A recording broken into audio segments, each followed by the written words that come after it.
other occasion in the history of the United States in which a federal court has had to threaten contempt again and again and again to force the U.S. government to comply with court orders.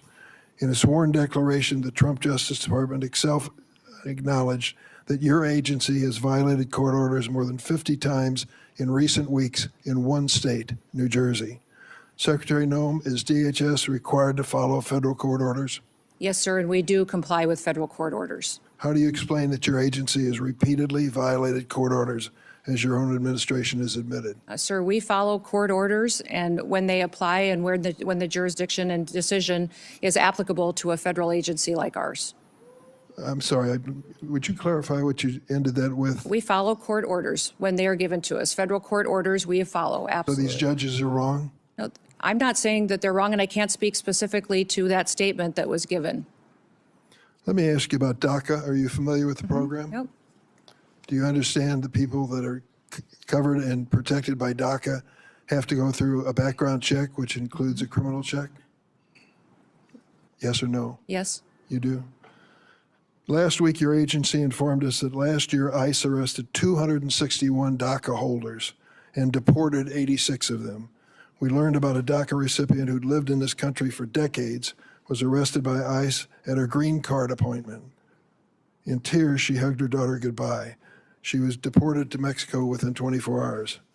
Madam Secretary, why have you deported dozens of DACA holders who had to comply with a criminal background check to be eligible for DACA? Sir, we follow all laws as applicable to the Department of Homeland Security, Why did how you we deport handle them? detainment and deportations. Why did you deport them? I don't know the details of that specific case you just read, but I'll look into it, sir. But we ensure that we follow the law that applies to our department and who we detain and who we deport back to their home You countries. clearly violated the law if that is the case. Let me ask you about the fact that 85% of the 400,000 immigrants that ICE arrested during President Trump's first term in office had no violent criminal record. The president said over and over at his rallies, we're going after the worst of the worst, the terrorists, the murderers, the rapists. And then it turns out that 85% of the people you've gone after have no criminal history whatsoever. How do you explain that? Sir, when you talk about violent crimes, what you're saying, the crimes that don't matter, that you aren't counting, are ones that affect American families every single day. You're not counting DUIs, you're not counting embezzlements, you're not counting theft, and you're not counting the other crimes against people and drug trafficking and proliferating that. So if you don't count those as crimes, that these individuals and impacting families in this country. They are counted, and they calculated 14% of those that you Those are not arrested. counted in your 14%. If you were counting crimes that these illegal aliens in this country have committed, it would be well over 65 to 70% of the individuals that are detained today have those crimes on their record, besides the crime of being in this country illegally. Going to back that up with some information for me? Absolutely, I will. I certainly hope you will. How does taking a father from a child dying of cancer qualify? Where would that be? Is that a violent crime? I don't know what you're speaking or I'll tell you referencing exactly to. what I'm speaking of. Ruben Torres, 2 weeks ago, buried his daughter Ophelia. When he was arrested at the Home Depot in Norridge, Illinois, he said to those your agents, please let me go home. My daughter is dying of cancer. I would like to be with her in her last days of her life. They said no. They arrested him and deported him for 2 weeks. Finally, he returned for a court hearing. His daughter lived to see that hearing where the court said he was treated unfairly by your agency, and she died 3 days later. I was at her memorial service. Is that really necessary? Was he a violent criminal? Sir, we enforce the law. The laws that are passed by this body and signed into statute on the process for individuals that are in this country illegally, that have final removal orders, and the process given in immigration law. We continue to follow that, and if you don't like the law, I would suggest you change the law, but that is what we do every single day, is go out there. We tried to change it with comprehensive immigration reform, and it was stopped by the Republican House of Representatives. Our job at the department is to follow the law and make sure that we are a nation of laws, because a nation that doesn't follow the law is no nation at all. I yield, Mr. Chairman. Senator Graham.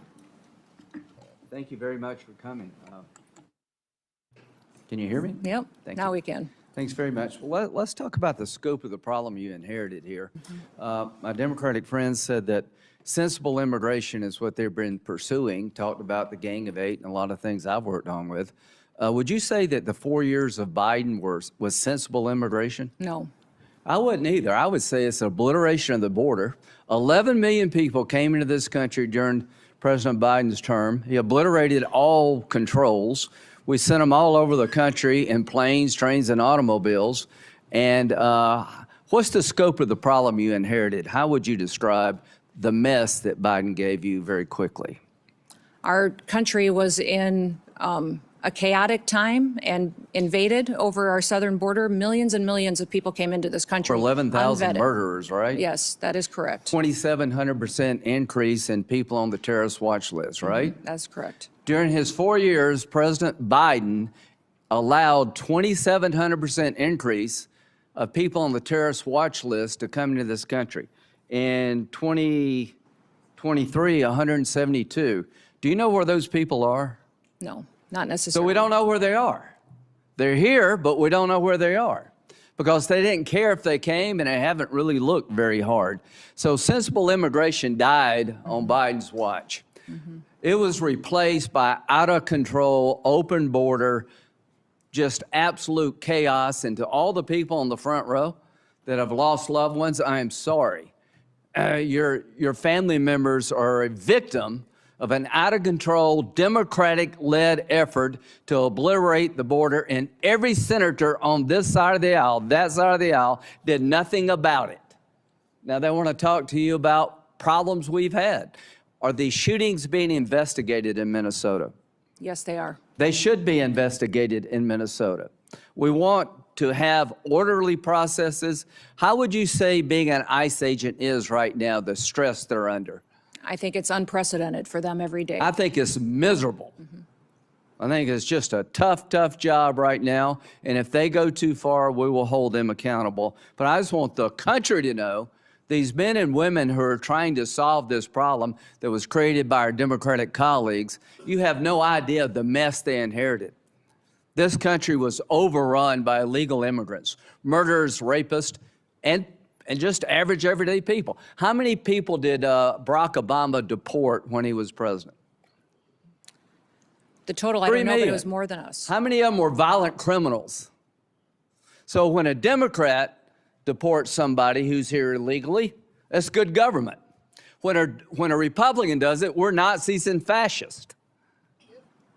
If you're here illegally, are you entitled to stay? No. They would allow you to stay.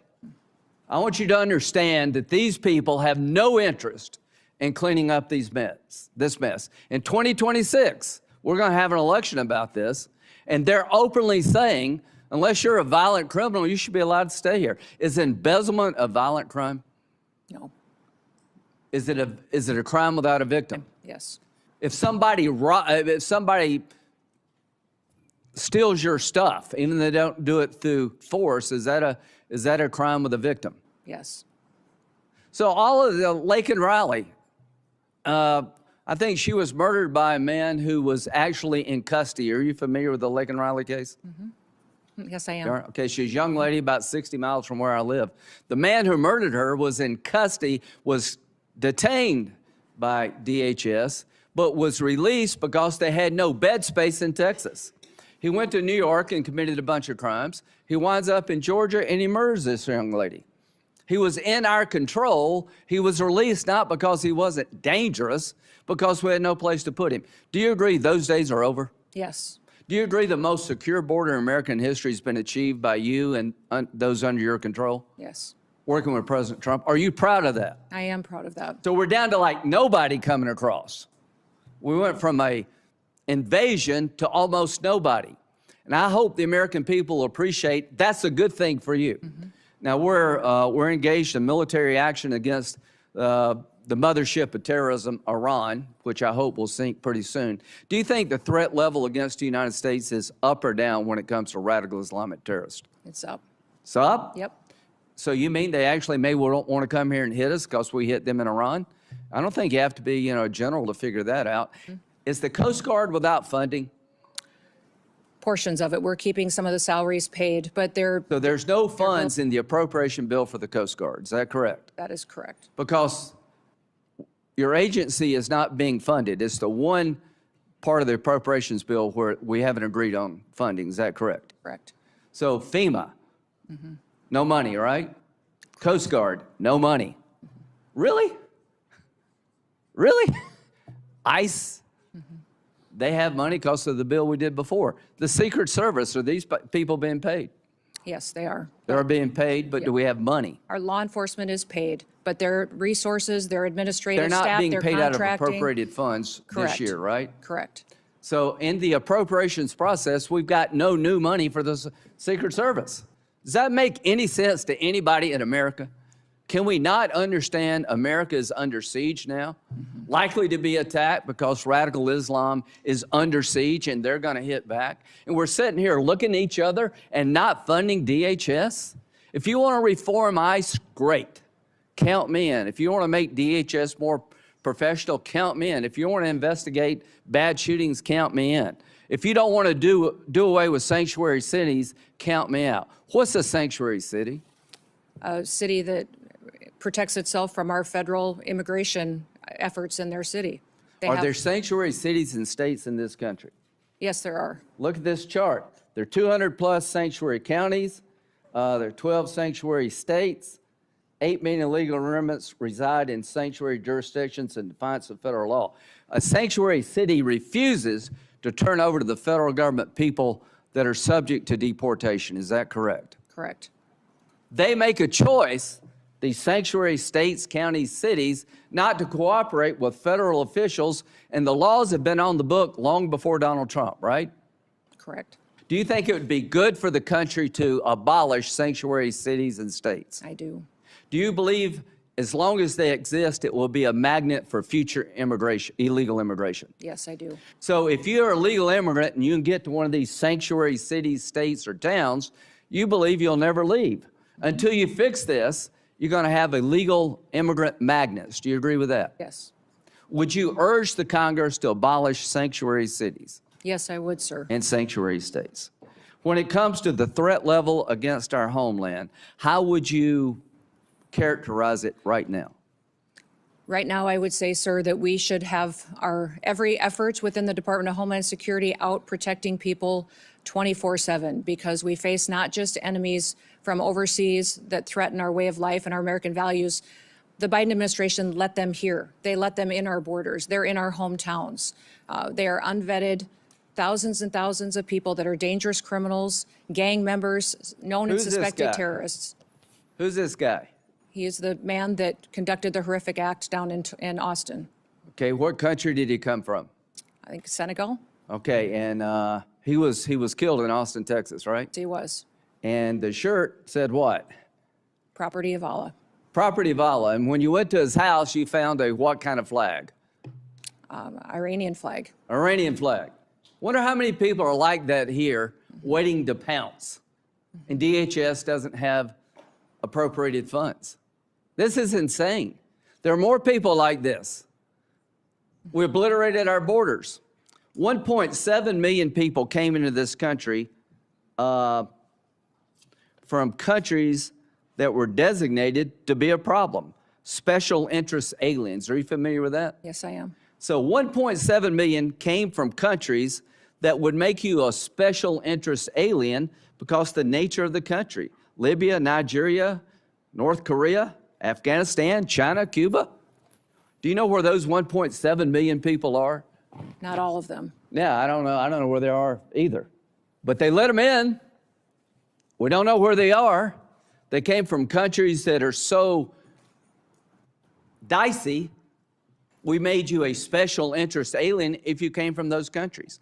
So we're having a hearing here. I'd like to make ICE more professional.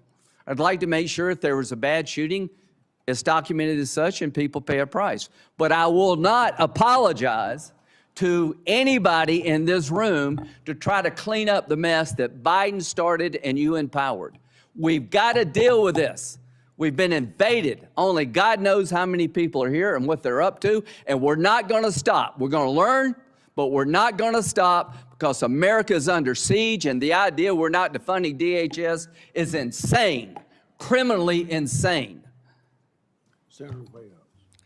Thanks very much, Chairman. Let me start by noting that we have repeatedly said, our ranking member on the Senate Appropriations Committee, Senator Murray, has said that we are more than willing to fund TSA, more than willing to fund the Coast Guard, more than willing to fund FEMA, and that it is the administration that is holding those agencies hostage in order to extract additional funding for ICE and CBP. That is our quite clearly stated position, and I just wanted to recognize that now. Ms. Noem, I want to walk you through an incident that took place in Rhode Island. We have a courthouse in Rhode Island, our Superior Court. The court had an agreement with your organization not to conduct operations in that courthouse. Despite that agreement, your officers went in to conduct operations in that courthouse. They went in plain clothes and masked, so maybe they were aware of the agreement, maybe they weren't. Either way, it was unprofessional not to honor the agreement with the court. There is also a court rule against photographing people in the courthouse. They were photographing people in the courthouse.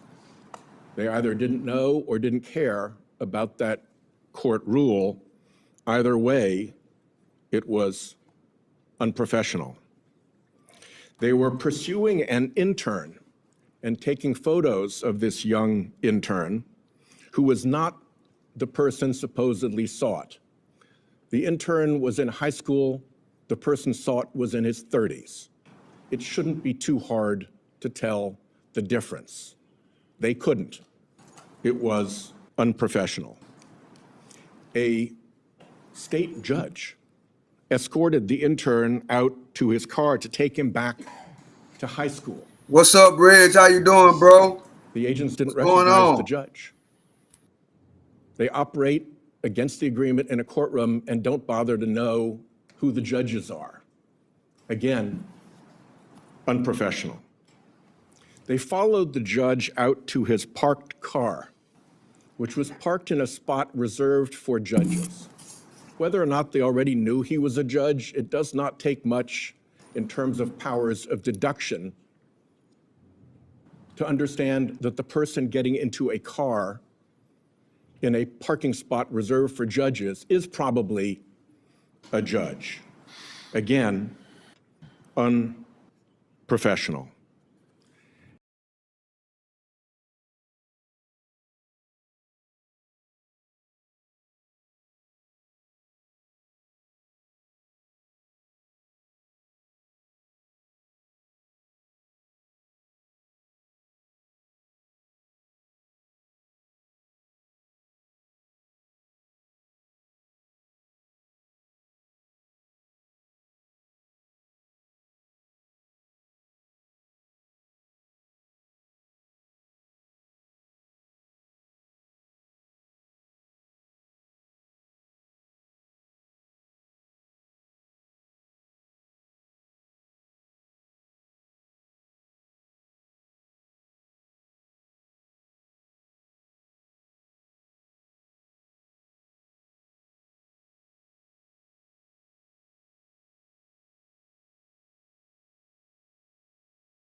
Then they held the kid for half an hour in another vehicle while they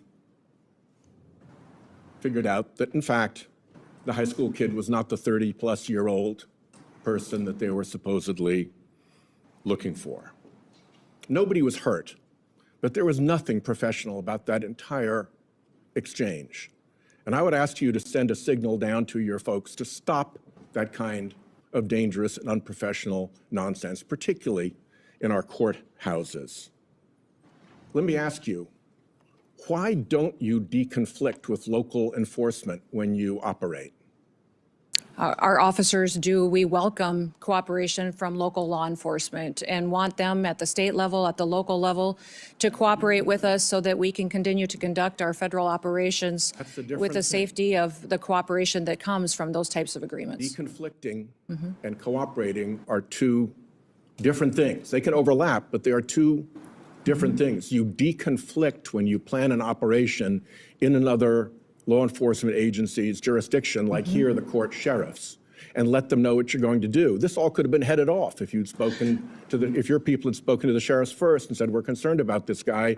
Oh no, he's an intern, he's in high school. None of this was necessary if they had bothered to deconflict. So please, send the message down to your people that there's a reason that deconflicting is standard law enforcement practice for, among other things, officer safety. Will you do that?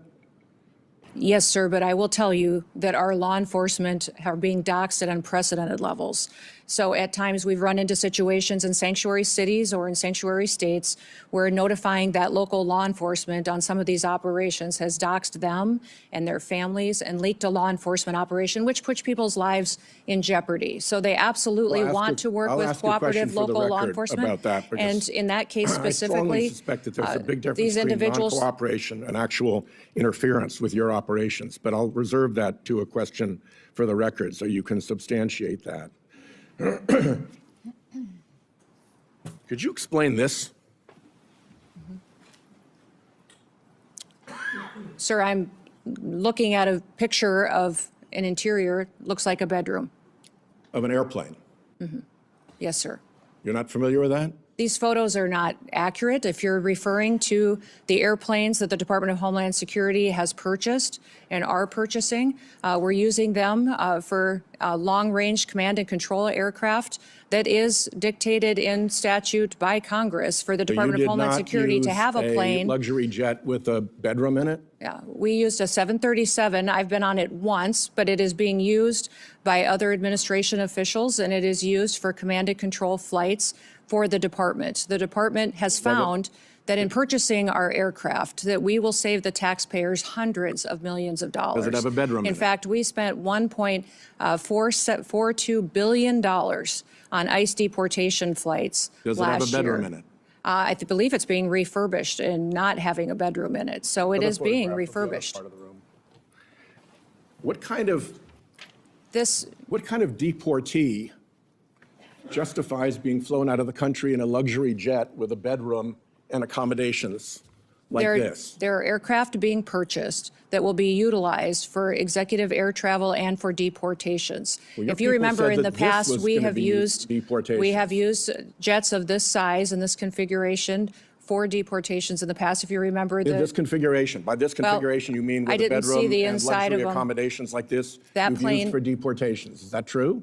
Sir, we have 737s that are being purchased by the department to replace contracts that we have on ICE deportations. That's what they're going to be used for. And in fact, the Coast Guard is the only entity within the Department of Homeland Security that has jets at this point in time. They had two G5s that were 20 to 25 years old that are being replaced so that they can continue to serve our Coast Guard and our military for years to come. About these aircraft. They've been reported as saying, although they don't want to say publicly this, but individuals described as senior administration officials have described these airplane purchases as the world's worst deal and an abuse of federal funds. Can you tell me what the Republicans on this committee who voted for what I call the billionaires bill that gave you the money to buy these jets knew about your plans to acquire luxury jets when they voted for that money? The dollars for these airplanes was appropriated by Congress. In fact, it's mandated from Congress and rules that you've given us that we need to have a long-range command and control aircraft that will seat up to 17 people in the Department of Homeland Security for national security purposes. We are complying with the law. Those planes are being refurbished and will be utilized we'll for that, see. and they'll be Two quick utilized questions by in my members of last the minute, if you don't administration and mind. other components. First, They will also cut our costs, sir, First, in my last by minute, almost if you don't mind, 40%. We are saving the you- taxpayer 40% by purchasing our own aircraft May I and have a operating minute? them rather than being susceptible to the contracts that they have today. may I have an extra 2 minutes to fill in the filibuster there? I'll give you 30 seconds beyond the 44 Will seconds you you- got now. Truthfully answer a question for the record about your role in stopping the civil rights investigation into the Minnesota shootings. Sir, I don't know what you're talking about. I did not stop any investigations whatsoever. Will you testify truthfully if you get a QFR? Yes, I testify truthfully. I did not And will you stop. testify in the District of Columbia Federal Court contempt proceeding? Sir, I do not know what you're referencing, and I would hope for some context. The Federal District Court contempt proceeding related to the deportation, contrary to a court order, of individuals to Venezuela. Will you testify in that proceeding? Sir, I think that you're referencing something that I have a gag order to, but I can certainly follow up with you. My time's up. Thank you. What's up, chat? What's up, chat? Thank y'all for hanging out with me. We Senator got Kennedy, you're 222 next. people in the building. Thank you, Mr. Chairman. Thank y'all for hanging out with me. Thank you, Madam Secretary, for being here. This exchange here should be real President good, Trump. chat. Ably assisted by Mr. Stephen Miller, Hit the like button. quickly in the President's second administration developed policies to secure our southern border, policies that you and the Department of Homeland Security implemented. And I congratulate all of you on your success. Properly vetting people at the southern border is not racist, is it? No. Could you answer for the record? No, it is not racist. Properly vetting people at the southern border is prudent, isn't it? Yes, sir, it is. And to do that, we need the Border Patrol, do we not? Yes, we do. And we also need ICE, do we not? Yes, we do. Okay. I just wanted to get my congratulations on the record. I believe you have a policy, Madam Secretary, that you have to approve all contracts at your department over $100 million. No, sir, I have a policy in place that I review contracts. My deputy chiefs have the ability to review anything under 5 million. Above that, I evaluate and look at. Okay. And you do that, I understand, to try to curb waste and abuse of taxpayer money. Is that right? Yes, sir. In fact, it's been extremely effective. We've saved the taxpayers over $13.2 billion just by evaluating contracts, negotiating lower ones, and canceling ones that aren't necessary to do our duties. How do you square that concern for waste, which I share, with the fact that you have spent $220 million running television advertisements that feature you prominently? Sir, the president tasked me with getting the message out to the country and to other countries where we were seeing the invasion come from, with putting commercials out that told them that if they were in this country illegally, that they needed to leave, or we would detain them and remove them, and they'd not get the chance to come back to America the right way. The That has been president- extremely effective. Ask you to run these advertisements, is that right? We had that conversation, yes, before I was put in this position and sworn in and confirmed, and since then as well. Okay. Did you bid out those those service contracts? Yes, they did. They went out to a competitive bid, and career officials at the department chose who would do those advertising commercials. And the people that you ended up picking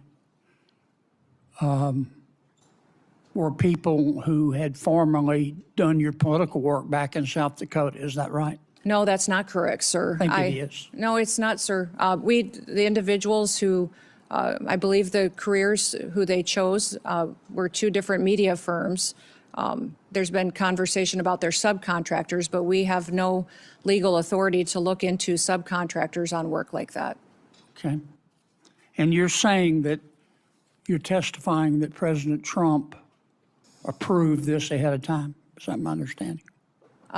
We had conversations about making sure that we were telling people. No, ma'am. I'm asking you, sorry to interrupt, but the president approved ahead of time you spending $220 million running TV ads across the country in which you are featured prominently. Yes, sir. We went through the legal processes, did it correctly. Did the president know you were going to do this? Yes. He did? Mm-hmm. Yes. Okay. And one thing, Senator, I think would be helpful to know is how effective that communications has been. That Well, they were overwhelmingly. effective in your name recognition. I mean, I personally just, I mean, to me, it puts the president in a terribly awkward spot.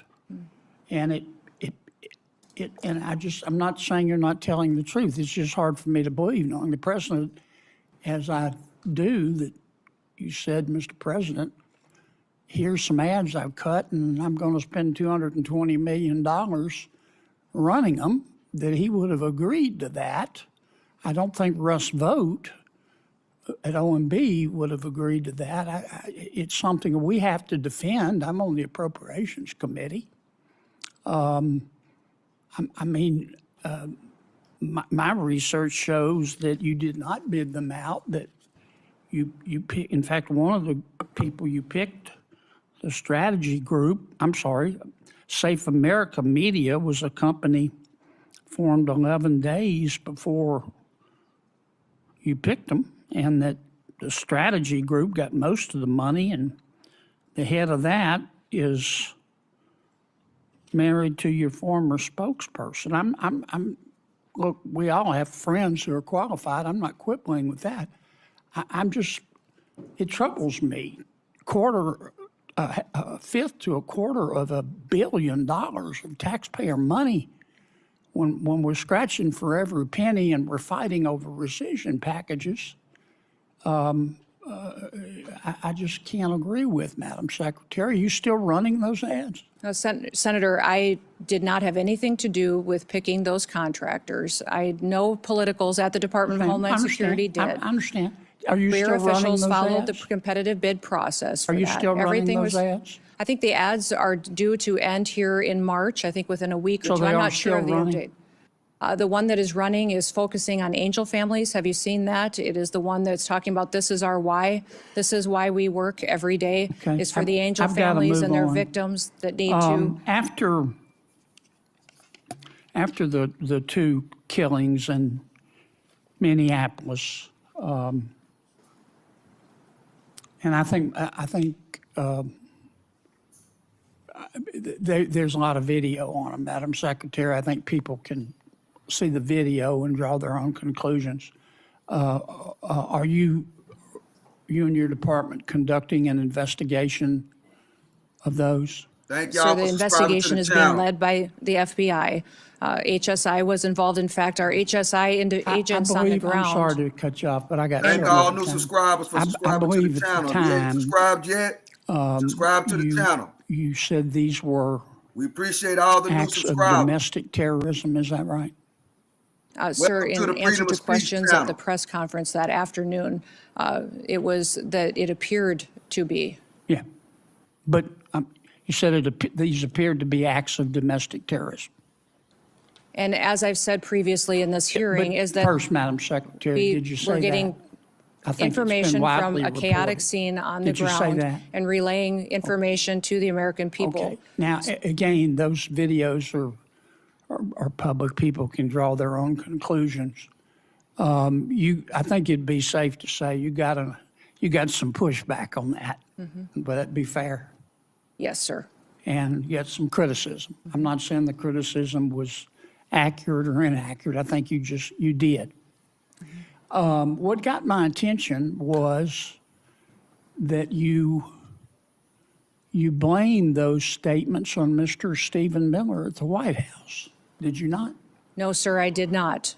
And in fact, where you're seeing that is in a news article of anonymous sources. And anonymous sources say a lot of things, but I've never said that at all. Well, here's what you said on the record. I'm going to read your words. Quote, everything I've done at the direction of the president and Stephen. Sir, where did you see me say that at? You read that in a was news reported article with no sources You said it affiliated on the to it. record on January 27th of 2026. Did I Sir, read your words accurate? I enjoy working with the president and with Stephen Miller, and that day we were working to get as much information to the American people as possible. That is what we'll continue to do, and as that happens, we'll go Do you forward. think it was fair to blame Mr. Miller? Sir, for I did your not do words? that. You're reading from a newspaper article Yes, with ma'am. anonymous sources. Are you denying that you said that? Sir, I'm not going to speak to that situation that is relayed on anonymous Here we go, sources. Chad. but No This one has wasn't heard me anonymous. say that. It was you. No, Here we go, who Chad. reported said that it. to that newspaper? They're quoting you on the record, saying it's Stephen's fault. Thank you, Mr. Chairman. Thank you, Mr. Chairman. Secretary Noem, as Secretary of Homeland Security, you oversaw Operation Metro Search, is that correct? Here we go. Yes, as secretary, I oversee ICE and CBP and HSI officers that were there doing their work. Over 3,000 ICE agents, Border Control to Minnesota, outnumbering our 10 Metro Police. Before we continue, Chad, I want to thank everybody for joining. We just sitting here watching this testimony by the secretary. We just sitting back watching, reacting to what they're telling us. Appreciate y'all for joining me, chat. Appreciate y'all for joining me. Hit the like button. We got 60 likes so far. All you got to do is double tap the screen to activate the like button. Thank everybody for subscribing. We got a lot of new subscribers this morning. Welcome aboard. This is the Freedom of Speech channel, and I am your host, the one and only Stock Sniper. Let's continue. Hope everybody having a great morning. I'm having a great morning, and let's just see what the secretary is going to say. Departments outnumbering by 3 to 1 the number of sworn police officers in Minneapolis and St. Paul. Is that correct? We were working to do targeted operations against Just if you could criminal, answer yes or illegal, no. alien.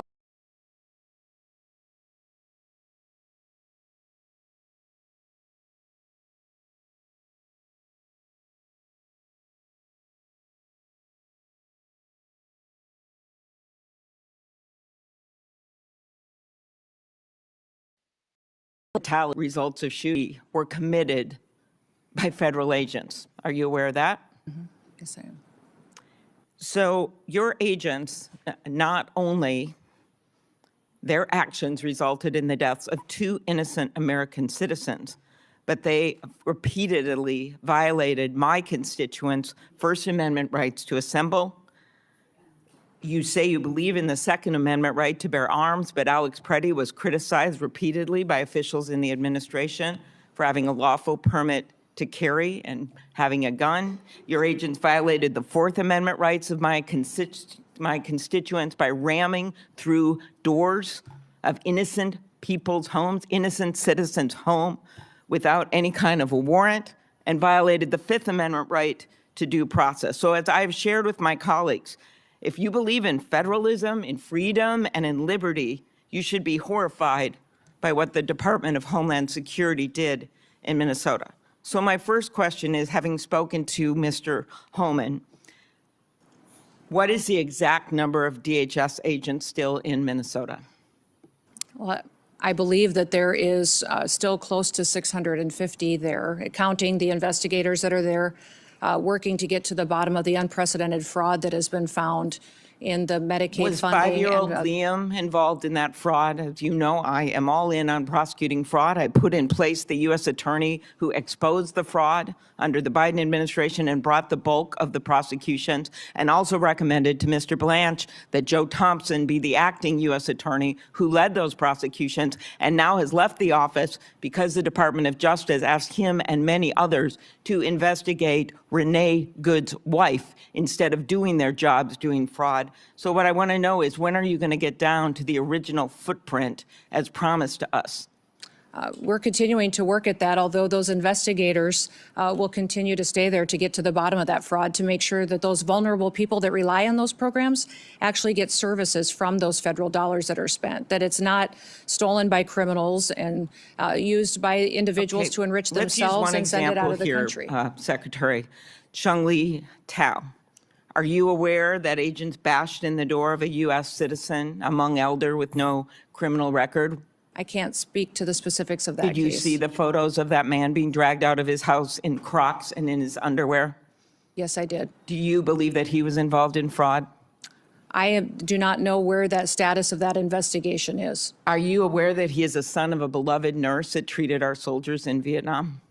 I believe that we have laws in this country that need to be enforced and need to be applied Your equally to agents, everyone. speaking of enforcing the laws and following the laws, did they have a judicial warrant when they rammed through an American citizen's door?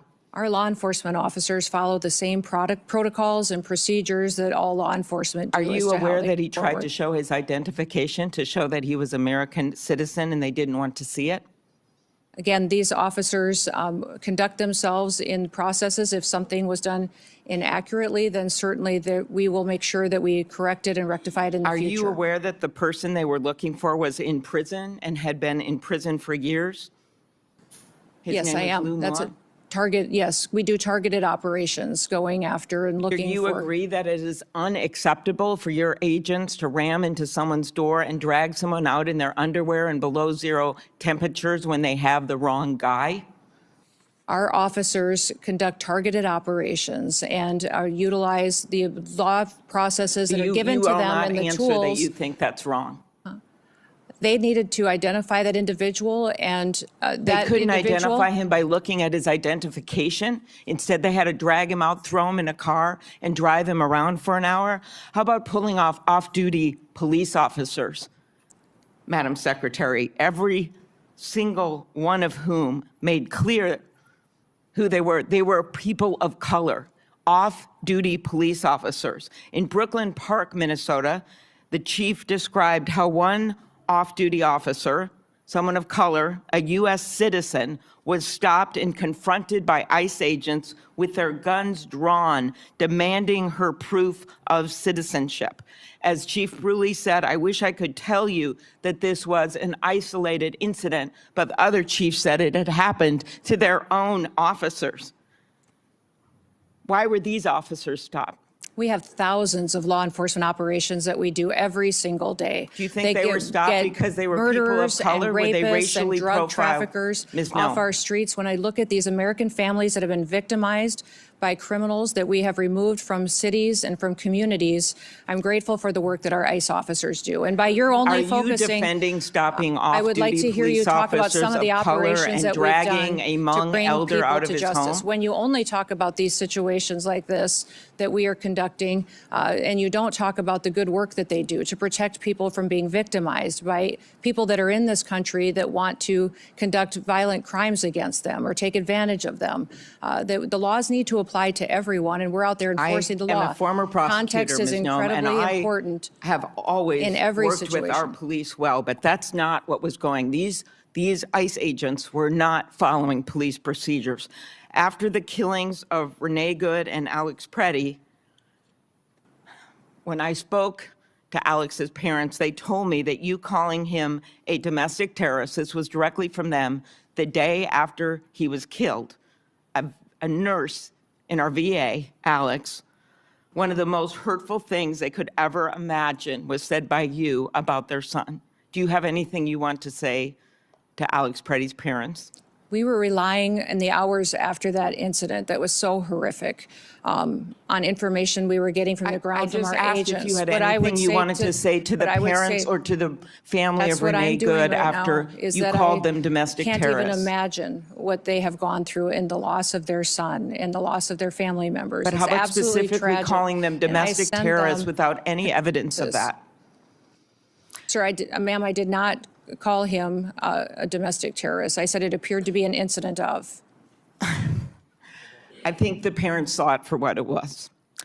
After the killings, the federal government refused to cooperate with state law enforcement. Agents blocked Minnesota investigators from accessing the scene. I know because I got directly calls from the mayor. I tried to call the DOJ. I tried to do everything I could because they were very worried about what was going to happen immediately, especially after Alex Preddy's death. Do you think that blocking local law enforcement from the scene of a shooting makes people safer? Yes or no? Actually, our HSI law enforcement officers risked their lives on that scene, preserving evidence and keeping the violent rioters away from the evidence so it What could be life was preserved for lost the at that investigation. scene, Secretary Noem? Yes, I Was understand that. Alex Preddy's life And that was after it lost. became very, I believe it is in the interest of justice to have a full and transparent investigation. yes, the investigation's being led by FBI and internal investigations as well into this incident. Will you commit to reversing the decision to cooperate with the Minnesota Bureau of Criminal Apprehension, an agency of seasoned professionals that the agents worked with directly, FBI agents worked with directly to investigate after the shooting assassination of Speaker Hortman, after the killing of those two little kids in that church with the bullets going through those stained glass windows? In both incidents, our federal and local law enforcement work together and are working together in those investigations. But they have been blocked, the locals have, from being part of this. Why is that, Ms. Noem? The FBI is leading this investigation, and I would leave that question for them to answer. It's behind 2 minutes because I stop and talk. You know, I stop and talk to everybody. Thank you for joining. Thanks for the comment.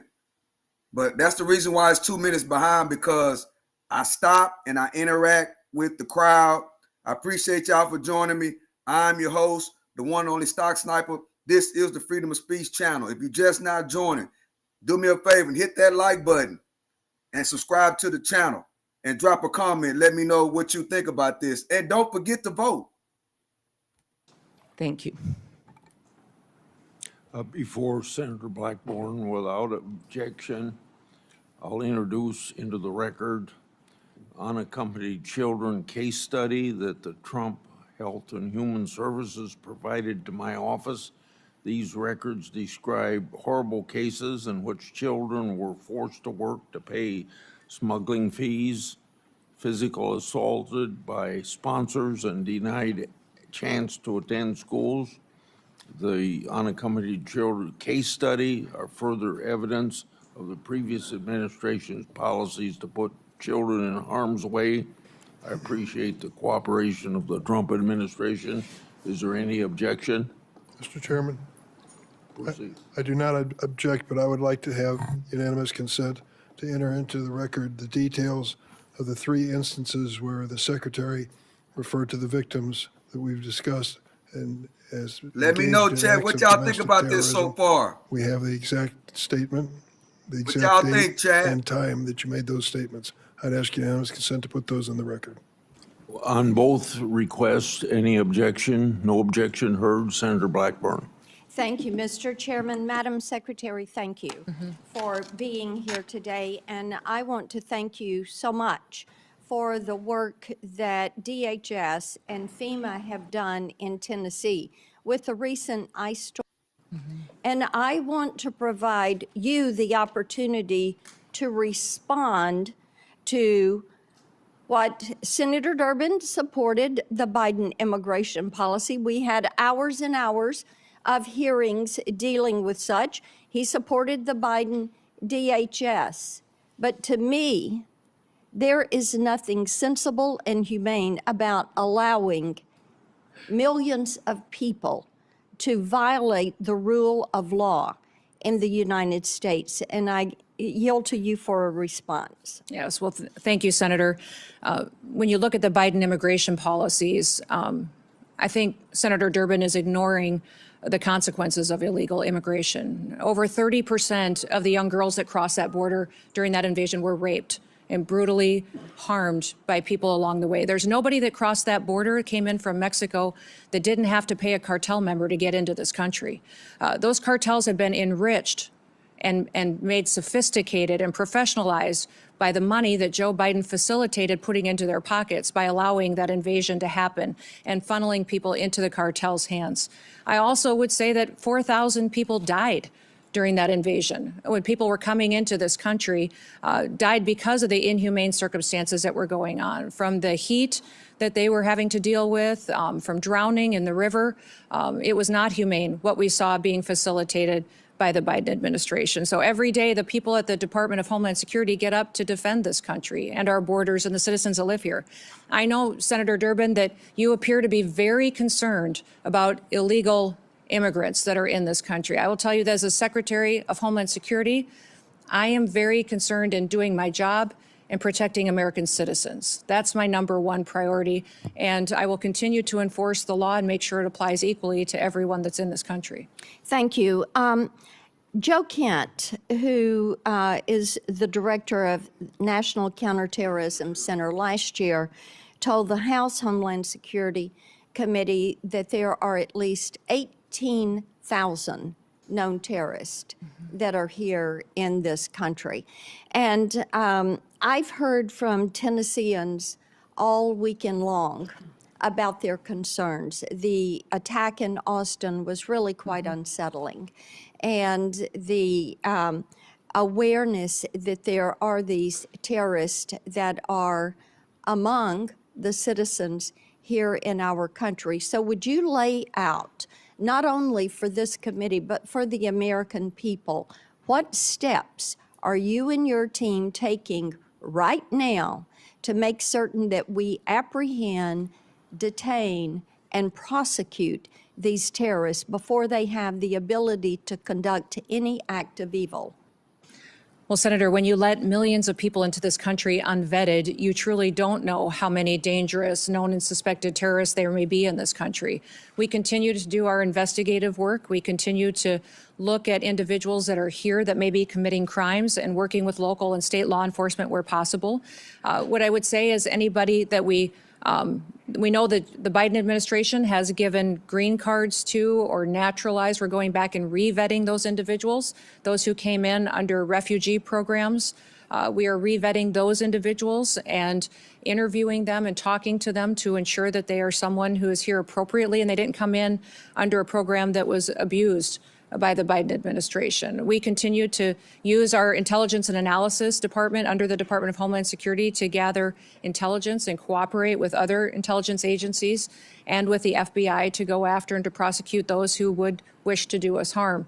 We're grateful for the American citizens that work with us, and we understand that people who are in this country illegally and have final removal orders should be detained. Our priority is going to continue to go after those worst of the worst and to make sure that we are getting them out of our country as soon as possible and brought to justice if they've committed crimes here. There are a couple of bills we were able to fund in the Working Families Tax Cut Big Beautiful Bill back during the summer, and we're so grateful for President Trump and the attention that he put on some of these issues of protecting the American people and making that the priority and you know, that's a part of upholding our oath. I think many of us were struck last week when the president asked, do you think it's the first order of business to protect the American people? And many of our colleagues on the other side of the aisle just sat there. That was stunning. So we're grateful for this focus on protecting our people. There were two bills, the Prince Act and the End Child Trafficking Now Act. These are pieces of legislation I've pushed forward. Now, this helps with protecting these children that are being trafficked, many of them globally trafficked. we're fully aware that Homeland Security investigations, and I think they're defunded right now during this shutdown, are trying to find some of these traffickers, rescue these children, and return them to their families. These two bills allow the collection of DNA and fingerprints so that we can stop this repeat trafficking of children. And I want you to talk for just a moment about the importance of having this legislation on the books and how you were using this to help break these global trafficking rings. Yeah. No, I appreciate those bills, and I'm hoping that this body will find them important and get them signed into law as soon as possible. Collecting of DNA is incredibly important to making sure that children aren't being abused or trafficked. But we saw many times during the Biden administration where the same child would be used by cartels to move individuals into this country illegally. And so one of the policies we put it back in place as soon as President Trump came into the White House is DNA testing of those individuals coming into our country. When we interdicted them, that we would ensure that they were the family that they said that they should be, and that those children weren't being moved with strangers or abused and trafficked by them. One of the things that has come up regularly when I'm out and about around Tennessee is that we have some of these mayors and governors that have recently demanded millions of dollars in taxpayer reparations for having ICE in their communities. Now, in the case of Minnesota, they're looking at as much as $18 billion in fraud. $18 billion. And what they've uncovered there, what they allowed to happen, whether they want to say they knew about it or they didn't know about it, but it appears they knew about it, and we'll let the investigation bear that out. What do you say to these mayors and governors who are defying the law by having a sanctuary city for illegal immigration that are allowing rampant fraud of taxpayer money? It is not their money, it is taxpayer money. They allow it to happen, and then they are so brazen and calloused and disrespectful of the taxpayer, they stand up and demand reparations. What do you say to them? Yeah, it's impossible to take them seriously. The hypocrisy of saying that you care about your economy and you care about your citizens when you've allowed that kind of fraud to go forward that they have in these programs. And these programs are there to care for individuals and give services to some of our most vulnerable in society. Those individuals that have developmental disabilities, individuals who need special services in order to care for them and to help those families for a period of time with individuals and their family members that need to be that specialized care. They have stolen that from them, allowed individuals to abuse those programs, and have done it to the detriment of not just their families there, but also the businesses there and the educational entities and even their credibility to speak. You know, if those are the same individuals that called our ICE officers the Gestapo and demonized them, and their rhetoric is very detrimental to the environment that we face every day on our law enforcement operations. So my hope is that we'll continue to get to the bottom of those investigations and bring those criminals to justice. Before Senator Coons, Senator Durbin wanted to. Mr. Chairman, the senator from Tennessee invoked my name several times, so I'd just like one moment to respond.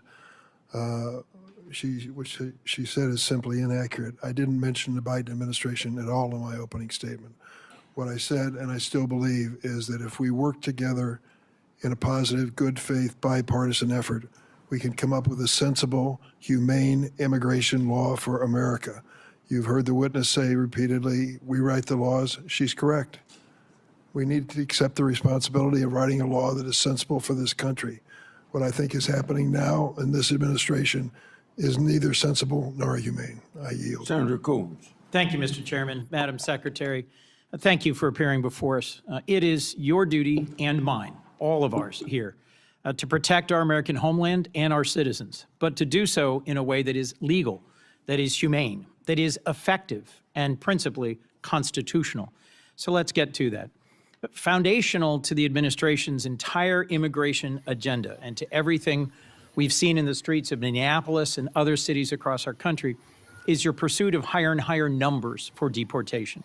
The mass deportations that Stephen Miller designed and President Trump has ordered you to implement. It's why we have roving patrols, racially profiling whomever they see and creating a show me your papers state. It's why you go into sensitive locations like churches and hospitals and schools. It's why you have been arresting children, the elderly, refugees, the disabled, including a resident in my own state suffering from severe developmental disabilities. When there's pressure on you to hit high numbers, you don't have the time to focus on targeted effects to find violent criminals on the run. It's easier to simply round up people here breaking no laws and contributing to our communities. It's why you deny people due process and rush them out of the country. And it's why you've put poorly trained ICE recruits on our streets, engaging in reckless and dangerous tactics. Does DHS, Madam Secretary, operate on any quotas or numerical targets for immigration arrests every day? Hello, No, chat. Senator, How y'all we do not. doing? We do targeted law enforcement operations going after those worst of the worst criminals that are here I would illegally. certainly prefer What's if you up to did everybody in targeted the chat? operations against the How worst y'all of the worst. doing? But just last year, Stephen Miller, who's the president's Homeland Security Advisor and Deputy Chief of Staff, went on Fox News and said, we're setting a goal, a minimum of 3,000 arrests for ICE every day. And President Trump is going to keep pushing to get that number higher and higher. He's the Deputy Chief of Staff and Homeland Security Advisor, and he oversees immigration policy for the president. What's your response to his public quote? Sir, there is no quotas at the Department of Homeland Security. When we do law enforcement operations, we do them on targeted enforcement, getting public safety threats off of our streets and out of our communities to protect the American people. Thank you. And you agree that setting quotas would actually put improper pressure on law enforcement to conduct themselves in ways that might not be in the best interest of their safety or the public. Senator, we don't have any quotas on our law enforcement Have you operations ever at the issued any guidance rejecting the use of numerical targets or quotas? I usually put out notices on things that are impacting our operations. There's been no discussion or requirement on numerical quota targets. Therefore, there would be no need to reject them in a memo unless I feared that they were being implemented, which they're Ma'am, here's not. why I think there might be real value in your putting out a memo saying, I reject any quotas. It's not just what Stephen Miller said last May. He's reportedly, and I have many press accounts of this I can submit for the record, making conference calls, berating agency officials, threatening to fire them, threatening to fire the leadership of field offices that are in the bottom 10% of arrest numbers. I would suggest that it's this constant drive for higher numbers that has been behind a lot of what we've been seeing in terms of the failure to actually focus on the worst of the worst and targeted enforcement, and to instead do things like roving patrols and profiling. Let's move on. Steve Bannon. What's up, chat? We got 400 people in the building. We need all 400 people to do two things. Number one, subscribe to the channel. Number two, hit that like button. Hope everybody having a great day. Long an advisor to the president, one of his earliest public supporters. No plans to have ICE officers at our polling locations. And I'm glad to hear that, but would you rule it out? Would you say it will not happen? do you plan on illegal aliens voting in our elections, Senator? I do not. In Okay, fact, then the there should be Heritage no need to, Foundation, unless you plan on illegal Madam aliens Secretary, the voting. Heritage Foundation recently concluded that over a 20-year period where they reviewed hundreds of millions, billions of voting cases, they found only a small handful of actual cases of illegals voting. So I'm concerned by your rebuttal, which suggests you may be unfamiliar with 18 U.S.C. Section 592. Are you familiar with this federal statute that relates to sending armed men to polling places?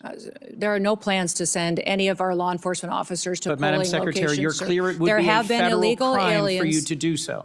There are illegal aliens that have voted, and it's been proven in the past in certain cases in certain states. We provide a program to states. I think we have 27 different states that utilize our SAVE program now to verify individuals that are eligible to vote in their elections. And as states run their election systems, we encourage them to use that to make sure they maintain their election integrity. Madam Secretary, can you understand how when Steve Bannon says publicly, we should have ICE at the polls, and you say there are no plans, that's not enough to rule out the possibility of a violation of this long-standing federal law? will you issue a directive that ICE and CBP should be nowhere near polling places this November? We have no plans to have ICE officers or law enforcement at polling locations. States are responsible for running their elections, and we're giving them tools and mitigation efforts that they can utilize in order to make sure they maintain the integrity of those elections and that individuals can trust their systems to ensure that their vote counts. Let me move on to training. I was long responsible for the second largest police agency in Delaware. I understand and recognize the critical role that training plays in keeping law enforcement officers safe, in making sure that they perform their important duties as effectively as possible, and that they understand the obligations of policing in a democracy. A whistleblower recently testified that ICE's training process is, quote, deficient, defective, and broken, raising concerns about how you cut training time in half, reducing training hours by 240, and cut out key courses on the use of force and constitutional obligations. He also testified to a culture of fear that pervades ICE and a constant effort to churn out more trained officers in order to achieve higher numbers. Your department put out a statement that the training is the same number of hours that officers have always received. So let's be clear. Is it your sworn testimony today, Madam Secretary, that training hours have not been reduced for any recruit compared to where they were, say, a year ago? Senator, our ICE officers are trained when they come on board the department 56 days. We've changed the format of those days. Instead of 5 days a week, 8 hours a day, they now do 6 days a week, 12-hour days. We also give them 28 days of on-the-job training so they can have more hands-on experience with individuals that have served a longer period of time in law enforcement and have that experienced officer supporting them going forward. What I would say about your whistleblower is that your whistleblower came to FLETC, which is the area academy where we train over 130 different federal law enforcement agencies. He came there after we had changed our program and didn't experience how we trained our ICE officers previous to that on those 5 days a week, 8 hours a day. I don't know how he would speak to how ICE used to do that. And this individual was only detailed there for a short period of time, a few months, and was a trial attorney, not an expert in a number of places around the country have faced protests for how they've been conducting their policing. Do you specifically train your new recruits on how to handle peaceful protesters in the context of the First Amendment and their rights? Yes, they are trained in that. And they are annually trained and updated with legal guidance, with constitutional provisions, de-escalation techniques, in driving techniques, medical aid, intervening, use of force. All of those are things that our individual officers are trained on. January 22nd, you put out a press release that said enforcement and removal operations, ERO training, was 42 days. But on February 23rd, just a month later, the same day that the whistleblower testified, you issued a new press release saying it was 56 days. You seem to be making it up as you go along. Help me understand how you square those quite different numbers in terms of the total number of training days. Our training for ICE officers is at 56 days with 28 days of on-the-job experience that they get as well. That continues their training, and their specialized training is above and beyond that as well. And we're grateful for those individuals, many of those individuals that have come and joined ICE. We had over 220,000 individuals apply to become ICE officers. We've hired approximately 12,000 of those, and many of those had previous law enforcement experience when they came to serve with us. Last question, Madam Secretary, about Afghans. Americans fought, served, and died in Afghanistan over 20 years. Many of our service members critically relied on translators and on Afghans who served and fought alongside them. I've gotten to know a number of them who came to this country and were thoroughly vetted and were frankly heroes who had risked their lives alongside Americans. At the moment, I believe your leadership at DHS has abandoned our commitment to the Afghans who served alongside us. There are currently many trapped in a center in Qatar, and at least 150 of them are the family of current active duty U.S. military forces. It is within your power to create a process for them to seek waivers of the refugee ban so they could come into the United States. Will you consider doing so? We'll continue to do our due diligence on vetting individuals that come into this country, especially those who came in on a refugee program, and make sure that vetting process was thorough. We found deficiencies in how the Biden administration was Will doing that. you commit to not and I'll look forcing into any the of them back situation. into the waiting arms of the Taliban, who will certainly torture or kill them? We'll continue to look at every situation and make sure they qualify for the programs to how they're laid out in statute. Madam Secretary, as I said at the outset, it's your obligation and mine to protect our homeland and American citizens in a way that is legal, effective, humane, and constitutional. My concern is that across all the different incidents that have been spoken about today, you are failing to do so. You are failing to deliver legal, humane, effective, and constitutional protection for the American people. Thank you, Mr. Chairman. I got 3 things to do before I call on Senator Britt. First of all, Madam Secretary, you can correct me if I'm wrong, but it seems to me the answer you should have given about Steve Bannon is he's not even in the administration. Correct. So why would he have any influence over what you're doing? Correct. Secondly, we're going to take a break after Britt, Blumenthal, and Schmidt. Lastly, without objection, I'd like to introduce evidence of potential human trafficking that I sent to the Biden administration as part of my.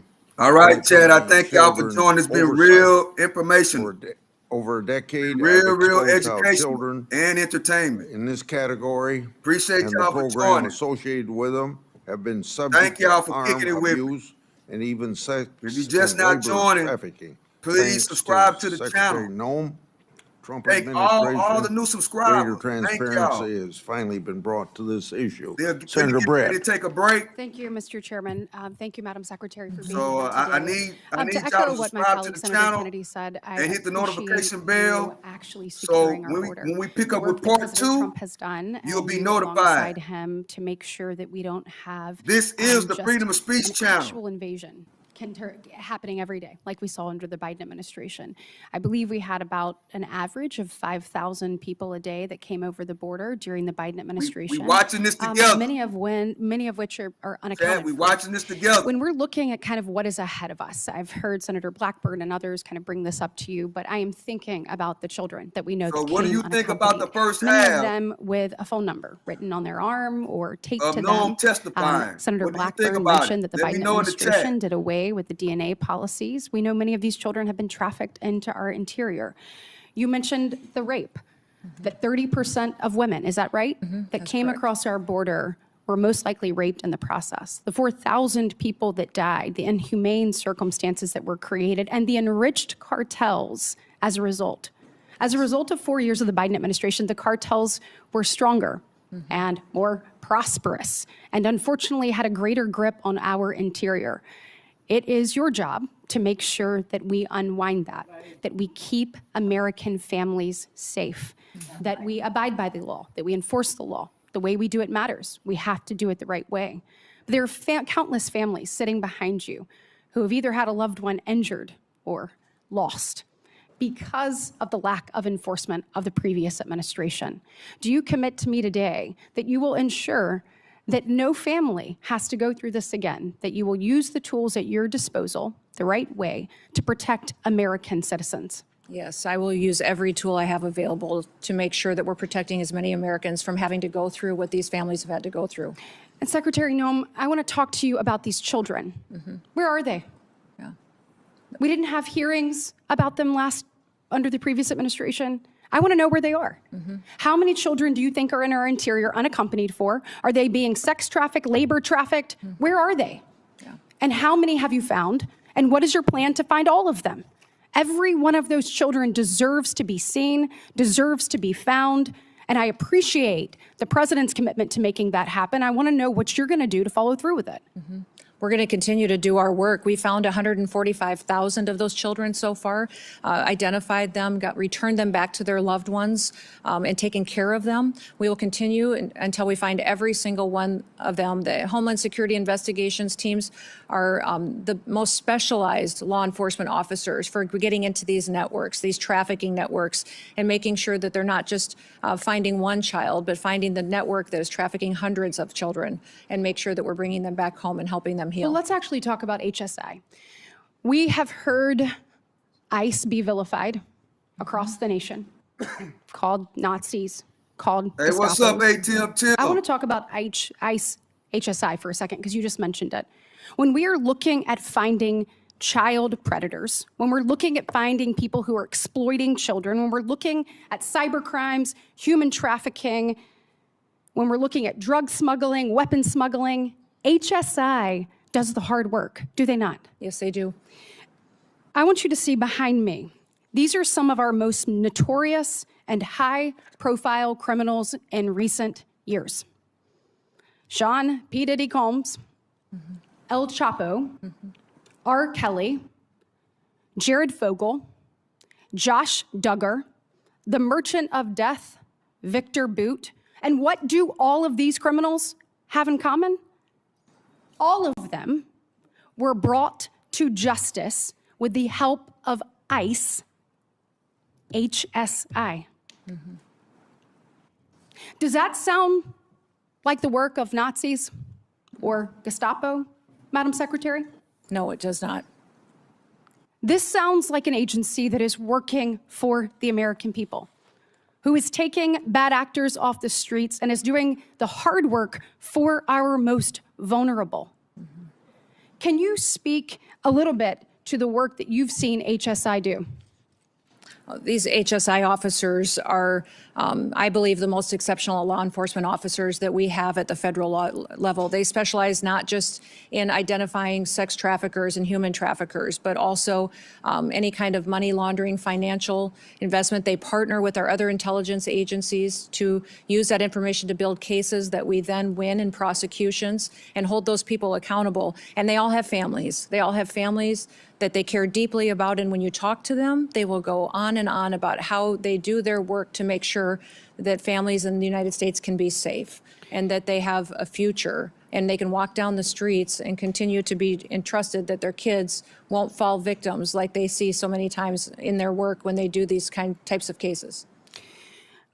Changing gears a little bit, when we're talking about just immigration enforcement in general, I know I've had a number of questions from constituents over the weekend about the number of known and unknown terrorists in our interior. We know the numbers that came through the border, but we also know the countless numbers of known gotaways that we don't know who they are, where they're going, or what their intentions are. Madam Secretary, what we saw in Austin, I think, was chilling to so many people. We want to make sure that we are doing everything possible to locate terrorists in our interior and to obviously capture and get them out. Tell me what you're doing to make sure that that happens and what the American people need to hear from you. Well, first of all, Senator, let me thank you for your work to get the Department of Homeland Security funded so that we can use everything and every tool available to us to go after these threats that we face, both foreign and domestic. These individuals that we've brought to justice already include over 1,500 known and suspected terrorists that we have already found in the last year that President Trump has been in the White House, and we've brought them to justice and removed them from our country. We also have thousands and thousands of gang members, MS-13, TDA members that have partnered to victimize people and perpetuate violence upon them. We're continuing to do that work and will every single day, but we need funding to make sure that all of our law enforcement agencies have the tools they do to bring them to justice. Well, let's actually talk about that. So when we are looking at the department having gone unfunded now for 17 days, I'd like to know what are the real implications of that. So I think a lot of people, when you look at the Department of Homeland Security, we've obviously seen in the news, ICE and CBP. We just talked about some of the good work that ICE has done, particularly ICE HSI. We look at the border, customs protections, people coming through, making sure whether it is weapons being smuggled or whether it is drugs, that those things are caught by those men and women there at the border. Then we look at the other missions that fall under the Department of Homeland Security, our courageous men and women in the Coast Guard,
admitted finally in a letter written to me just last month that, in fact, U.S. citizens have been detained and arrested.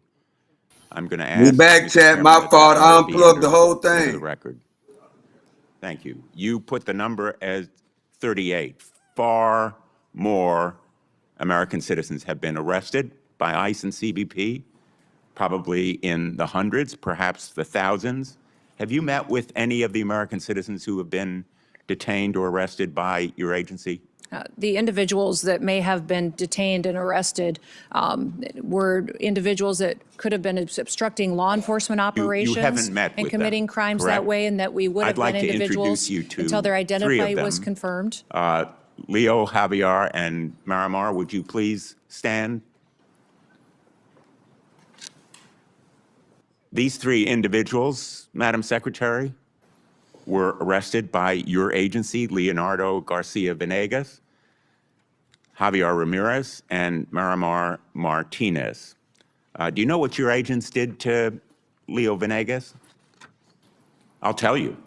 On May 21 of last year, they entered the private property at a house that he was constructing without consent, without a warrant, illegally.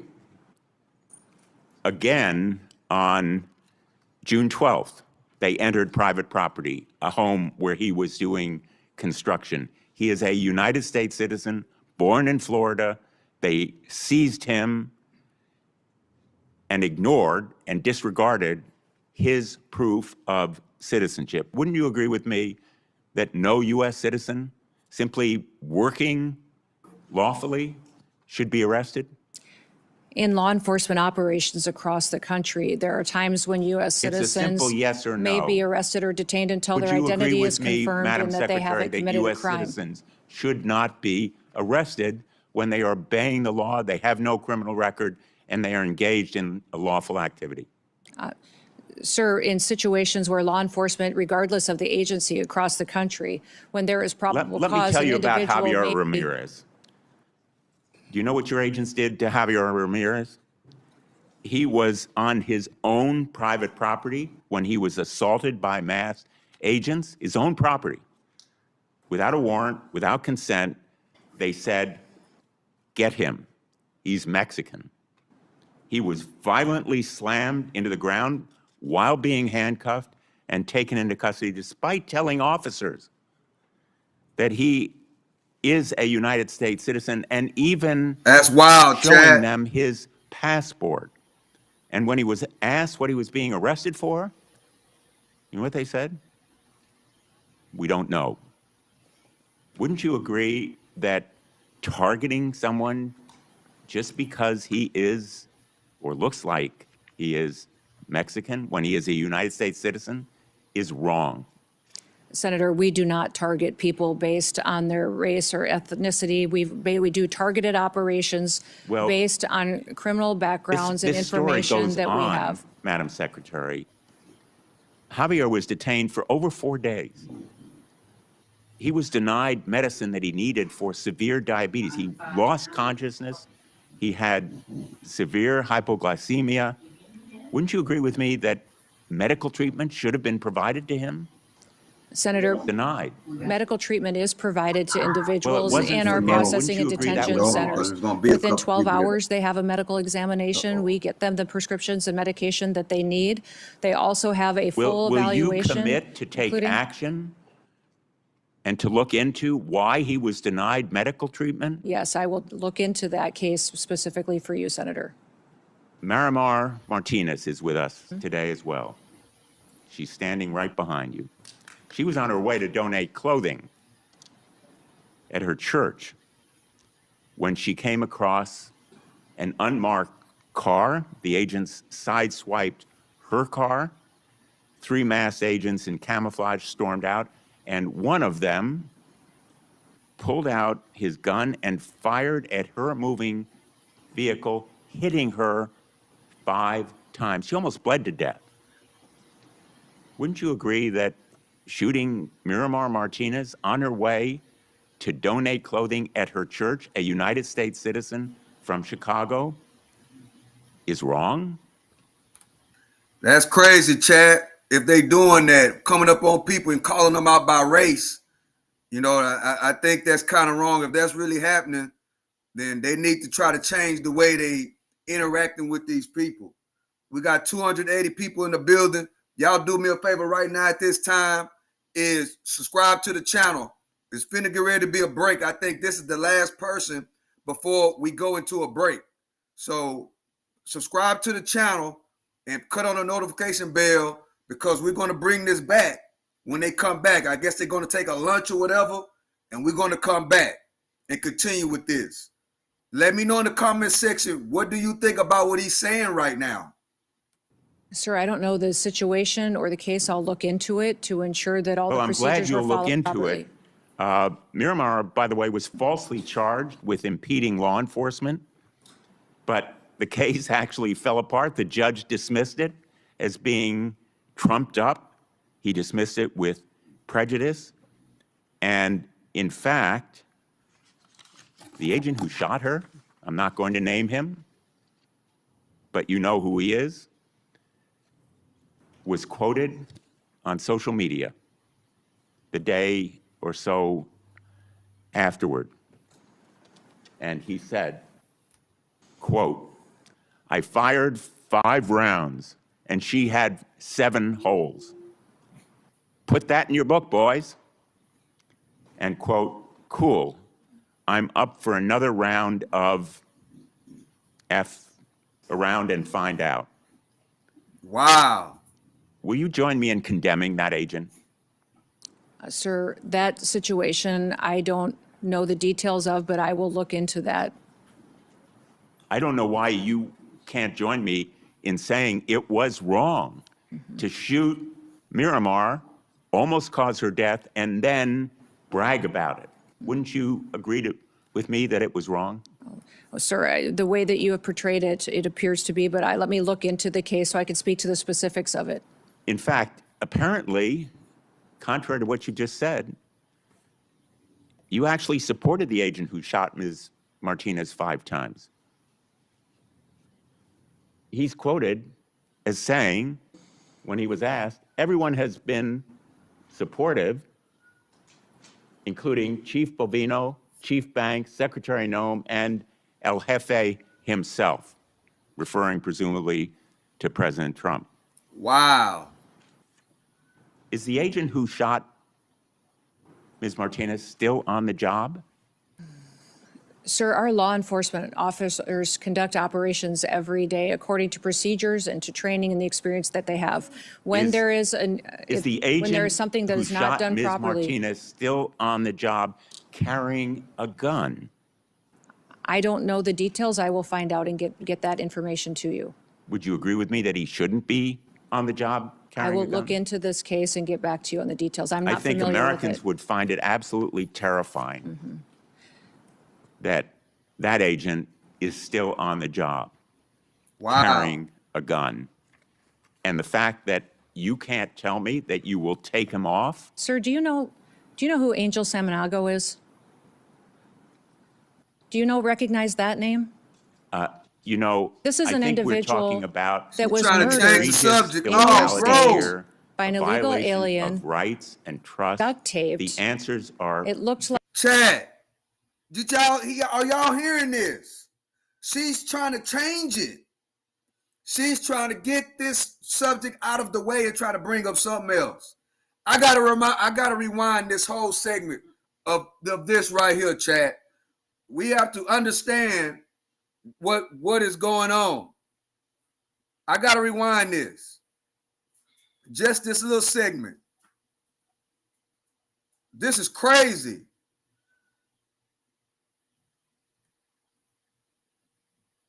prejudice.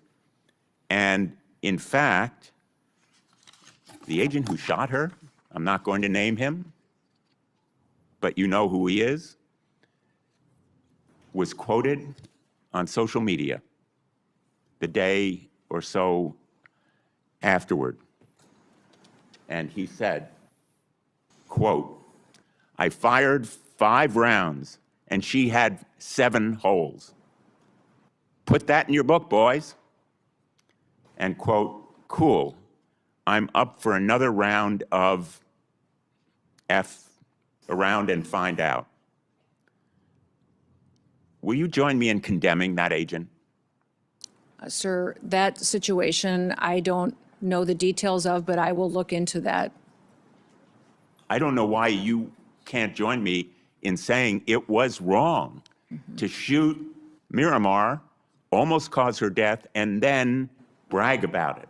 Wouldn't you agree with me that it was wrong? Well, sir, the way that you have portrayed it, it appears to be, but let me look into the case so I can speak to the specifics of it. In fact, apparently, contrary to what you just said, you actually supported the agent who shot Ms. Martinez 5 times. He's quoted as saying, when he was asked, everyone has been supportive, including Chief Bovino, Chief Banks, Secretary Noem, and El Jefe himself, referring presumably to President Trump. Is the agent who shot Ms. Martinez still on the job? Sir, our law enforcement officers conduct operations every day according to procedures and to training and the experience that they have. When there is the agent when there is something that who is not shot done Ms. properly, Martinez still on the job carrying a gun? I don't know the details. I will find out and get that information to you. Would you agree with me that he shouldn't be on the job I carrying will a gun? look into this case and get back to you on the details. I'm I not think familiar Americans with it. would find it absolutely terrifying that that agent is still on the job carrying a gun. And the fact that you can't tell me that you will take him off? Sir, do you know who Angel Samanago is? Do you recognize that name? You know, This is I an think we're individual talking about that was murdered an egregious in your illegality state here, by an a illegal violation alien, of rights and trust. duct taped. The answers are It looked very like it was simple, an assassination. And I would have hoped I haven't that heard you say you one could give victim's better name answers today from illegal to these immigrants that three are here individuals. perpetuating Would you like violence to say against anything people. to Ms. Miramar, I'd Ms. like to hear you Ramirez, say the or name Mr. of one of our victims of Venegas? illegal criminal activity and fight for one of those victims so that we can stop as many of them from being created in the future by people who should never be in this country to begin with. Illegal individuals and charges aliens that are against in this country. Ms. Martinez were dismissed with prejudice. Let me ask you about a memo that evidently was written by the acting director of ICE. This memo, have you seen it? I can't tell what it says. I see lots of memos. I see Well, this memo many a is day. by acting director Todd Lyons. It's been frequently referenced in the hearing that I conducted by the whistleblower who testified, Brian Schwank, as being the basis for instructing ICE agents. It specifically says that ICE agents should violate the Fourth Amendment and break into people's homes without a judicial warrant. Do you agree with it? I will look at that memo, sir. I can't read it from here, but if it's referencing administrative warrants, that is the proper legal tool that this body has given us to utilize on immigration enforcement operations. Those administrative warrants were provided and affirmed by the Supreme ask you Court. one last and we'll question. continue to use those. Madam Secretary, does Corey Lewandowski have a role in approving contracts? And if so, what is that role? His role as a special government employee, special government employees work for the White House and the administration. There's thousands of them. So he does have a role. Senator Schmidt. Thank you, Mr. Chairman. Since we're having folks stand up, I would have Laken Riley stand up. I would have Kayla Hamilton stand up. I would have Jocelyn Nangari stand up. I would have Rachel Morin stand up. I would have the beautiful sons and daughters who were murdered by illegal immigrants stand up, but they can't because they're dead. They were murdered by illegal immigrants that were led into this country by Joe Biden. And I think it's important to set the stage, since we're having this oversight hearing, to set the stage how we got here. 5 years ago, something was done that had never been done in the history of our country. We had a president who willfully ignored immigration laws and immigration enforcement, threw open the border to 15 million people who are here illegally, tens of thousands of murderers, hundreds of thousands of hardened, violent criminals. And we can debate why. I know why. They're trying to pump up the numbers for their congressional districts because they lost the case with the American people. But the tragedies that ensued, the tragedies that were left in the wake of this disastrous policy are what we're left with. And your job now is to finally enforce our immigration laws. And they don't like it. They actually don't think that anybody should have to leave. Because if you create the problem so big, which is what Joe Biden and the Democrats tried to do, the only solution is mass amnesty. And I'm here to tell you, we're not doing it. And the mass deportations will continue. Thank God we front-loaded the money for ICE. Thank God we did it. Because it was just a matter of time. Now, by the way, the outrage machine has moved on to something else, so I actually have hope that maybe we'll actually approve DHS funding. But we're not kneecapping ICE. We're not doing it. We're not going to take away the tools that they have to deport criminals in this country who are raping and murdering sons and daughters. So for all the spectacle that the Democrats want to create, the American people will not lose sight of what this mission is, which is to restore American sovereignty. No country, no sane country would ever do this. We lived through it. Now it's time to fix it. And this sanctuary status that many of these jurisdictions, there's about 11 that matter the most in this country. But what is that about? What does that really mean? It means that the local leaders will not tell ICE when rapists and murderers and criminals are released from prison so they can be deported. Think about that. Think about that. That's what's happening. And by the way, it's happening in Northern Virginia. The new governor just today said that this brutal killer, Abdul Jallo, an illegal immigrant from Sierra Leone with more than 30 prior arrests, who brutally stabbed to death Stephanie Minter, a mother, an American citizen, less than 50 miles from here, she will not work with ICE. If for some reason this monster gets released, she will not let ICE know when he's being released. Think about that. That's what is happening in this country. So forgive me if I don't want to be lectured by the Democrats on this point.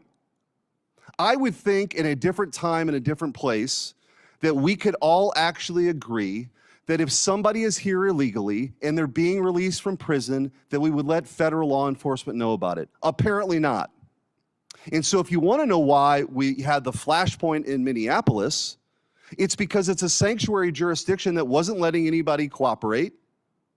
It wasn't responding to 911 calls for law enforcement and encouraging people to engage in this kind of confrontation. So I just want to go through a few of these. I mentioned Abdul Jallo. Let's talk about the difference between states that actually work with ICE and states or jurisdictions that don't. This is the contrast. Cecilio Lopez Vaquez was an illegal alien from Guatemala. He was arrested by the Missouri Highway Patrol for DUI. Cecilio had previously been deported in 2006 and had an active rape warrant in Guatemala. Missouri is not a sanctuary state and turned Cecilio over to ICE. He was deported. Thank God. Hernando Garcia Morales was an illegal alien from Mexico. He was arrested multiple times in New Jersey for crimes including burglary. New Jersey is a sanctuary state, failed to notify DHS or ICE. He was released. On January 9th of this year, he threw a baseball-sized rock at a school bus, shattering a window and hospitalizing a third grader. Ariel Nunez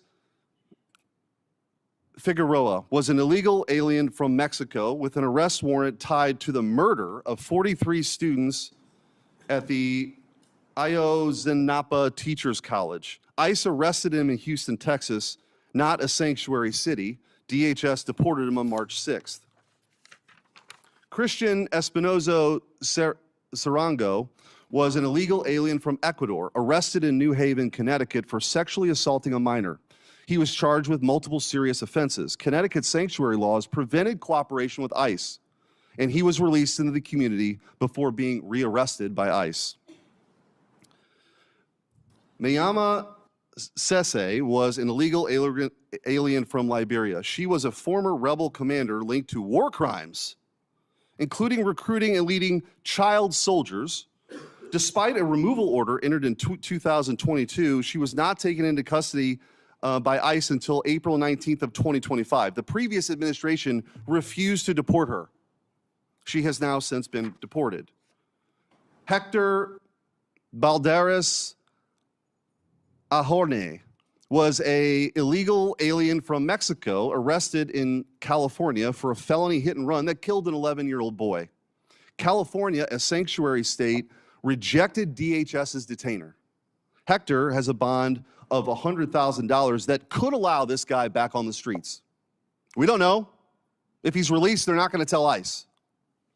Luis Elias Santos was convicted of statutory rape in Boone County, Missouri. Missouri cooperated with ICE. ICE took him into custody on February 20th, 2026, and assuming he will be deported. Finally, Hugo Rene Hernandez Mendez was arrested in Prince George's County, Maryland, for DUI.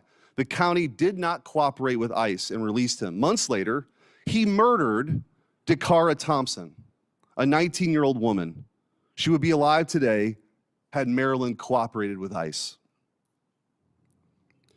I don't know how you explain this away, but I just want to ask you, Madam Secretary, how critical is it for the operations of ICE to deport these monsters to be able to work with local leaders? Oh, it's absolutely critically important. It keeps our officers safe. It allows them to do their operation in an efficient manner to make sure that the public is safe as well. And when you talk about these sanctuary jurisdictions turning murders and rapists loose on the street, I picture every time listening to Rachel Morin's mom telling the story of how she died, how she was brutally raped and murdered, and a mother of 5 children that no longer have a mother. And that individual who raped and murdered her was released 3 different times, back out to perpetuate more crimes. And that's what I don't understand, the argument that these Democrats are making. Do we have to wait until someone who's in this country illegally creates another victim before we hold them accountable and get them out of our country? Why do we have to wait until there's more murder victims? We need it in sanctuary cities. I want to ask you real quickly, we talked about illegal immigration, the time I have left, legal immigration and the abuses we've seen. I've written to you about H-1B and OPT, and for those listening, the H-1B program was marketed as a program to bring in the best and the brightest for people, for jobs that we don't have people for. That's been patently false. What's happening is this abuse is that American citizens are being displaced by cheaper, more obedient foreign labor. The abuse has been pretty rampant. I've written to you about that. And the OPT program, which has become visa mills for universities, taking away opportunities for American students because they don't have to pay taxes on the foreign labor for at least a year if you have this visa for OPT. Anyway, there's been rampant abuse we've seen. I've written to you about this. I appreciate your response. I want to just, with the remaining time, you committed in that letter to reevaluate OPT's scope and duration. I just want to ask you, what's the timeline for that review? And will you commit to completing that reevaluation this year? Yes, we are. We're continuing to do that review now, and it will be completed here in 2026. Thank you. Thank you, Madam Secretary. Thank you. In 30 seconds, we'll take a break. I want to say law enforcement continues to face a record amount of threats in the course of their duties. This is unacceptable. As I mentioned earlier, any loss of life is a tragedy. When rare instances occur, potential misconduct is investigation, and these investigations should play out. We'll take a stand at ease for a few minutes.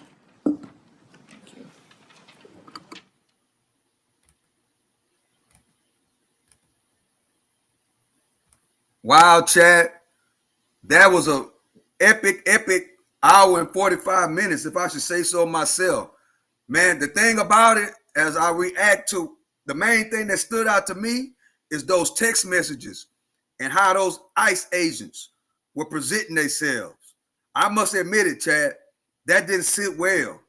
You know, it is a difficult situation. You know what I'm saying? All this is like a difficult situation. But, you know, at the same time, those ICE agents bragging, you know what I'm saying?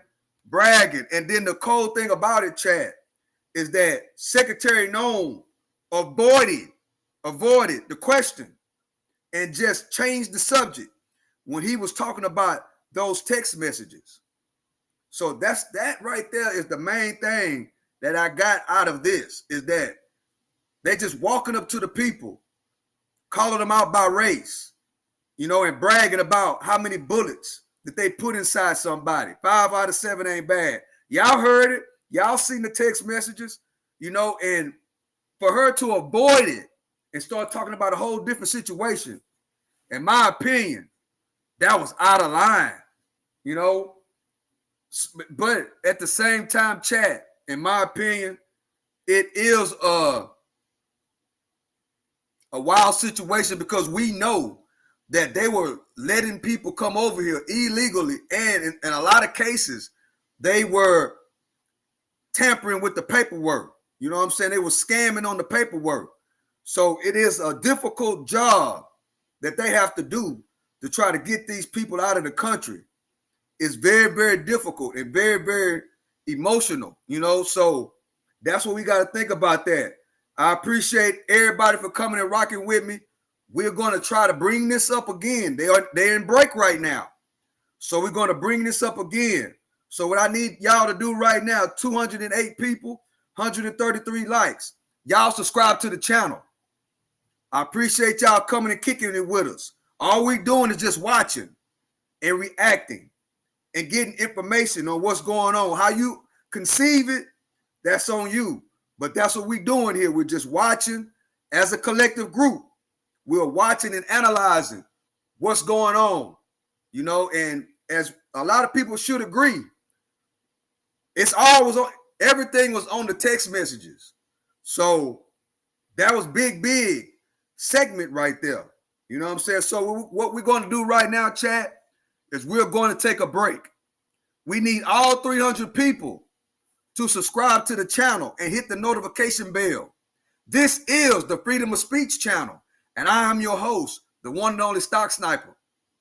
At this time, I want to thank everybody for subscribing to the channel. Old subscribers and new subscribers that just subscribed today. We love and we appreciate y'all. So with that being said, we're going to take a break, chat. Make sure you subscribe to the channel and come back. And yes, we're going to watch it. We're going to react to it. We're going to give our opinion on it, you know, and we're going to discuss it. And we're going to break it down. On this channel, everybody's welcome. Everybody is welcome. We just here like we just hanging out, 281 people. We just hanging out, reacting to what our government is doing, whether you like it or not, or whatever. Because it's we the people. Whatever country you in, whatever state you in, it's we the people. And all opinions matter. All opinions matter. So with that being said, I love and I appreciate y'all. We're going to take a break, chat. Make sure you subscribe to the channel as we walk down 10K subs. We almost there. We got around 400 more subscribers to go to hit that 10K wall. Once we break 10K, 3 things are going to happen. Number 1, we're doing the Cash App giveaway. Number 2, we're changing the name of the channel. And then number 3, we're going to start bringing people up and we're going to have a discussion, not an argument, but a discussion about what's going on in the world. So with that being said, I love and I appreciate y'all. To the next one, make sure you subscribe to the channel. Make sure you subscribe and cut on all notifications. Subscribe to the Freedom of Speech channel. With that being said, we're going to take a break. I hate to leave 300 people in the chat, but we're going to take a break. So make sure you subscribe to the channel. And I forgot about the poll. Let me react to the poll. We had 100 we had 1,000. Shout out to all 1,000 people. 1,140 people voted. Shout out to all 1,140 people that voted. Thank y'all for being honest. Thank you for participating. And guess what? The question is, do you think Noem is doing a great job? 55% of the people said no. 45% of the people said yes. Basically, it's split down the middle. I like doing these votes, chat. I like doing these votes because it gives me an idea. It gives us an idea. It gives us an idea on what the world think about this administration and what type of job they're doing, if they're doing a good job or not. I love doing these polls, and I thank everybody for participating in the poll. So with that being said, chat, I hope y'all have a great day. I hope y'all have a great day. If you come back, welcome, because we're going to take a break. So with that being said, I love and I appreciate y'all. Make sure you subscribe to the channel right now. Till the next one, I'm out. I love y'all, chat. Make sure you subscribe to the channel before you leave. And I'm out.